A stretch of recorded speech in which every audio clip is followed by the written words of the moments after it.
Hello' নমস্কাৰ।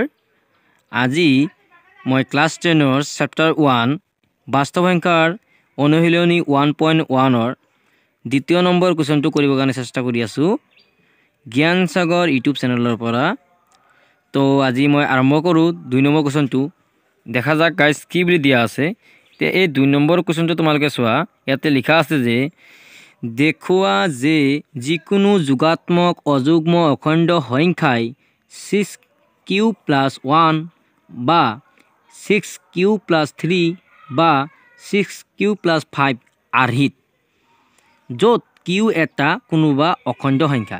এতিয়া আমাক দেখাব লাগে যে যিকোনো যোগাত্মক অখণ্ড সংখ্যাই এই আৰ্হিত হ'ব পাৰে, যিটো অযুগ্ম সংখ্যাগিলা। আৰু যুগ্ম সংখ্যাৰ আৰ্হিটো বেলেগ হ'ব, এইটো অযুগ্ম সংখ্যাৰ আৰ্হিটো এনেকুৱা ধৰণৰ হ'ব। ঠিক আছে গাইজ, প্ৰথমে আমি লিখিলোঁ যে ধৰা হ'ল এ এটা যিকোনো যোগাত্মক অখণ্ড সংখ্যা। যেনে কিতাপত যে দিয়া আছিল আমাক যে কিবা এটা সংখ্যা যিটো যোগাত্মক, ইয়াতে তোমালোকে চাই লোৱা আৰু এবাৰ যে কিতাপত দিয়া আছে যিকোনো যোগাত্মক অযুগ্ম অখণ্ড সংখ্যা। এইটো সংখ্যাটো আমি নাজানাৰ কাৰণে আমি কিবা এটা মানে ধৰি লৈছোঁ যে এটা এনেকুৱা এটা সংখ্যা হ'ব পাৰে যিটো এই কণ্ডিশ্যনটো ফ'ল' কৰে বা এই কণ্ডিশ্যনটো মানি লয়।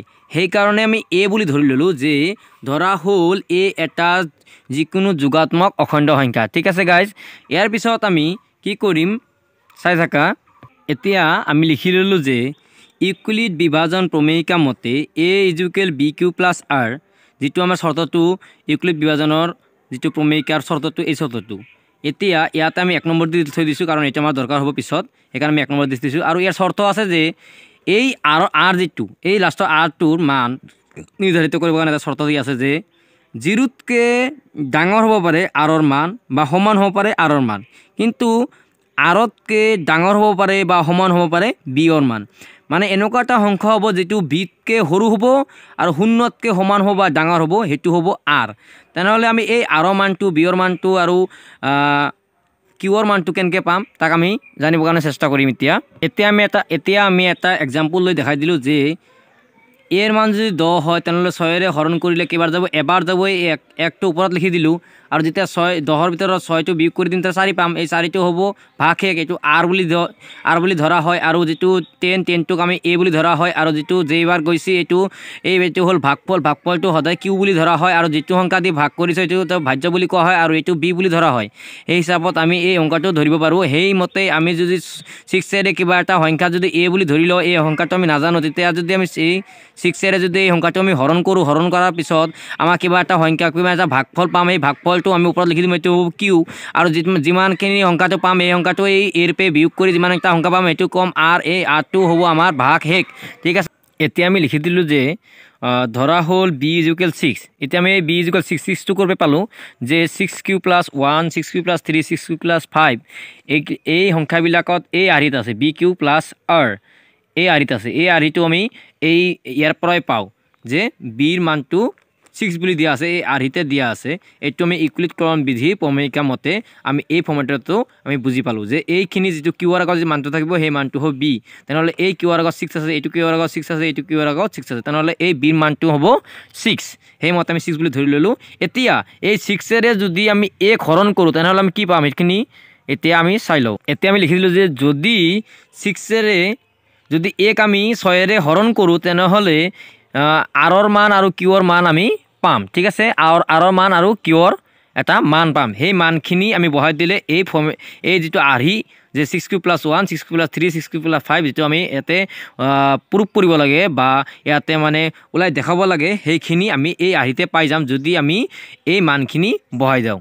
এতিয়া আমি চৰ্তটো লিখি দিলোঁ যে যদি এই ইউক্লিডকৰণ বিধি চৰ্ত মতে যে দিয়া আছে যে 0তকৈ ডাঙৰ হ'ব পাৰে বা সমান হ'ব পাৰে আৰৰ মান, এই আৰৰ মানগিলা হ'ব পাৰে আৰু বিৰ মানকৈ সৰু হ'ব পাৰে। যেতিয়া বিৰ মান যদি 6 পাই গ'লোঁ তেনেহ'লে বিৰ মানকৈ সৰু হ'ব আৰু বা সমান হ'ব পাৰে। তেনেহ'লে ইয়াৰ মাজত সংখ্যাগিলা কি থাকি গ'ল, 0 থাকি গ'ল, 1 থাকি গ'ল, 2 থাকি গ'ল, 3 থাকি গ'ল, 4 থাকি গ'ল আৰু 5 থাকি গ'ল। ঠিক আছে, এইকেইটা সংখ্যা আমাৰ আৰৰ মান হ'ব পাৰে। ঠিক আছে, এই সংখ্যাকেইটা আমি আৰৰ মান বহাই এতিয়া আমি কিউৰ মানটো ওলাবৰ কাৰণে চেষ্টা কৰিম।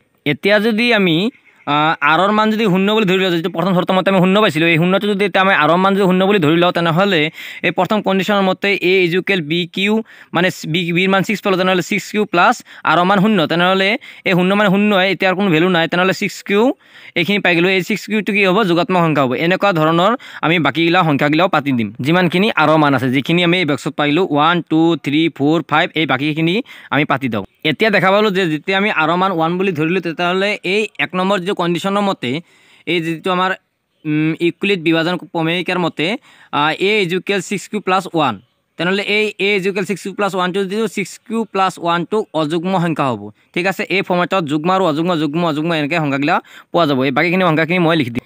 এতিয়া এইখিনি আমি লিখি দিলোঁ যে আৰৰ মানগিলা R1 R2 R3 আৰু R4 আৰু R5ৰ এইখিনি মানখিনি যেতিয়া আমি আৰৰ যিটো পজিশ্যনত যেতিয়া আমি বহাই দিম, তেতিয়া 6q plus 1 6q plus 2 6q plus 3 6q plus 4 6q plus 5 যিগিলা সংখ্যাৰ অন্তিমৰ যিখিনি আৰৰ মানখিনি যেতিয়া অযুগ্ম সংখ্যা পাম, তেনেহ'লে তেওঁ অযুগ্ম সংখ্যা ওলাব, আৰু যিকেইটা যুগ্ম সংখ্যা আছে সেইকেইটা যুগ্ম সংখ্যা ওলাব। যেনেকৈ এতিয়া এক্সাম্পলত যদি আমি যদি চাবৰ কাৰণে চেষ্টা কৰোঁ, তেনেহ'লে চাবা ইয়াতে যেতিয়া 6q আছে, 6qটো এটা যুগ্ম সংখ্যা হৈ গ'ল, আৰু এইটো 6q প্লাছ 2 এইটো এটা যুগ্ম সংখ্যা, আৰু এইটো 6q প্লাছ 4 এইটো এটা যুগ্ম সংখ্যা, আৰু বাকীখিনি সংখ্যাবিলাক হ'ল অযুগ্ম সংখ্যা। ঠিক আছে, এই সংখ্যাগিলা আমি এতিয়া তলত লিখি দিব লাগিব।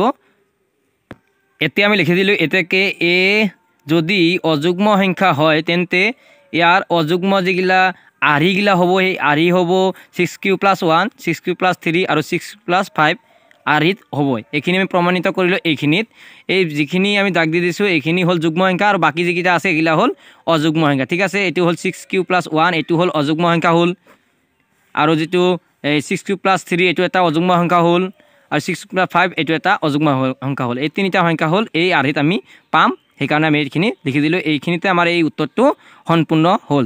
ধন্যবাদ মোৰ ভিডিঅ'টো চোৱাৰ কাৰণে। যদি ভাল লাগে তেনেহ'লে লাইক কৰিবা, আৰু ছাবস্ক্ৰাইব কৰিবা, আৰু শ্বেয়াৰ কৰিবা। Thank U.